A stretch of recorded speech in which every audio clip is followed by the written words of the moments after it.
Hi everyone, నా పేరు Ramalakshmi. Welcome to my YouTube channel. ఈరోజు మనము కటికి పెసరపప్పు పచ్చడి ఎలా చేసుకుందామో నేర్చుకుందాము. ఫస్ట్ కప్పు పెసరపప్పు తీసుకున్నాను, కొంచెము చింతపండు పులుసు తీసుకున్నాను, ఒక మన కారానికి తగినట్టుగా ఒక 6-7 ఎండుమిరపకాయలు, కొంచెము ఉల్లిపాయల ముక్కలు కొంచెం పెద్దవిగా తరిగినవి ఒక 2 తీసుకున్నాను, ఒక 2 చిన్న ముక్కలుగా తరిగినవి తీసుకున్నాము.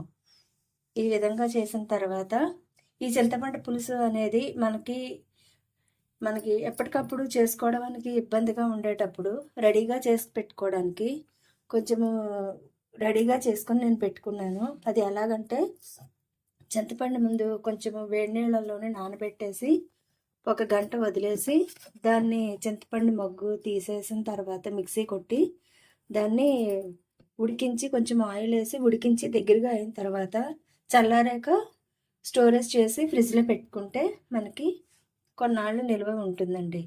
అది ఈ విధంగా చేసుకుంటే మనకి బయటికి వెళ్ళిన క్యారేజీల టైంలోనైనా ఇబ్బంది లేకుండా మనకు ఉంటుంది ఈ చింతపండు పులుసు. ఇది మనము అలా చేసి పెట్టుకున్నదే ఇది. ఇప్పుడు పెసరపప్పు పచ్చడి ఏ విధంగా చేసుకుందామో నేర్చుకుందాం.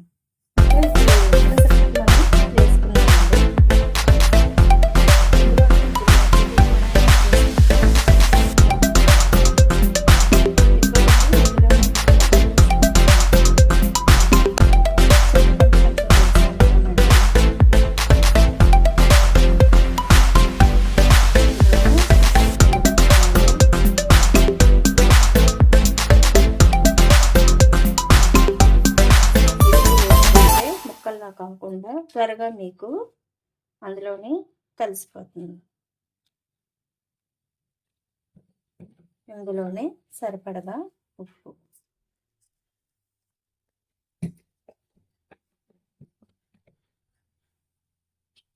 ముందు పౌడర్ కొట్టి ఆడేస్తే దీంట్లోని మీకు వాటర్ వేయకుండా ముందు పౌడర్ లాగా ఆడేసిన తర్వాత వాటర్ వేసుకుంటే మీకు త్వరగా గ్రైండ్ అవుతుంది.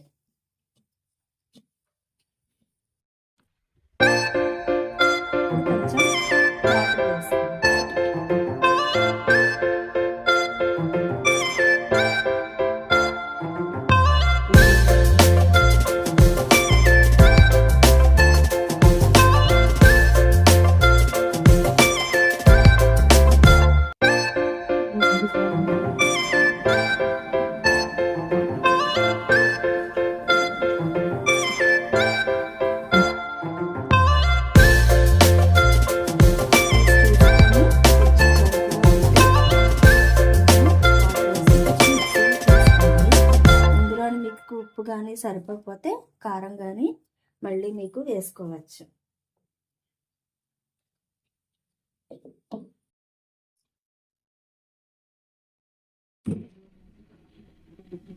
అయిపోయాక నేను ఇది ఇంగువ అండి, ప్రీమియా ఇంగువ. నేను డిమార్ట్లోనే తీసుకున్నాను. 100 గ్రామ్స్ 190 రూపీస్. నేనైతే ఇది వాడుతున్నాను. మీ ఇంట్లో ఏది ఉంటే అది ఇంగువ వాడండి. కొంచెం ఇంగువ వేసే వాళ్ళు వాడవచ్చు, అది మీ ఇష్టం.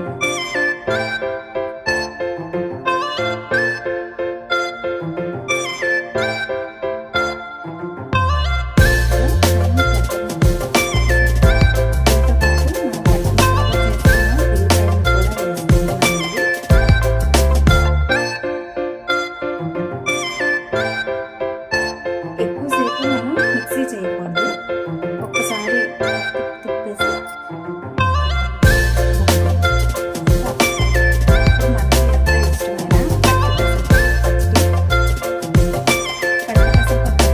ఈ విధంగా మనం చేసుకోవచ్చండి. ఇది ఇంట్లో మనం ఈజీగా చేసుకునే పచ్చడి. మనం ఇంట్లో ఉన్న వస్తువులతోటి సింపుల్గా, ఏమీ లేదు కూరలు అని అనేటప్పుడు ఇది సింపుల్గా మనం చేసుకునే పచ్చడి. ఒక బౌల్లోకి ఇది ఒక బౌల్లోకి తీసుకుంటాం.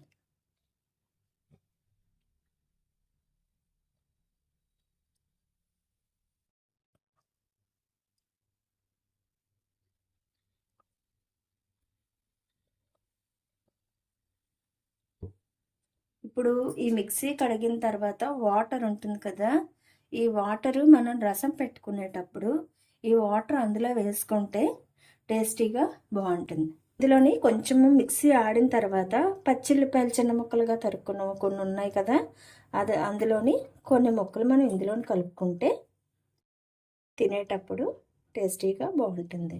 అది వేడిగా అన్నంలో తిన్నా, చపాతీలోకి, దోశల్లోకి వెళ్ళినా, దేనికైనా తిన్నా బాగుంటుంది. ఇది ఇందులోని ఇలా మిక్సీ చేసేసుకోవాలి. మిక్సీలోని మనం ఆడిన తర్వాత ఇందులో వాటర్ ఏమీ యాడ్ చేయకండి, ఇంకా జారుగా ఉంటే బాగోదు. ఇది ఇలాగా కలిపేసి ఇందులో ఉంచేస్తే మనం తినేటప్పటికి ఆనియన్స్ కూడా ఊరినట్టుగా అవుతాయి, తినేటప్పుడు బాగుంటుంది. ఈ వీడియో కానీ మీ అందరికీ నచ్చినట్టయితే ఒక లైక్ కొట్టండి. ఇప్పుడు ఈ వీడియో కానీ నచ్చినట్టయితే అందరికీ షేర్ చేయండి. ఈ వీడియో నచ్చినట్టయితే వాళ్ళు కూడా అందరూ చూస్తారు. ఇప్పుడు దీంతో మనకి కటిక పెసరపప్పు పచ్చడి అనేది ఎలా తయారు చేసుకోవాలో ఇందులో తెలిసింది. దీంట్లో కానీ పోపు కానీ ఏది వేసుకొని అవసరం లేదు.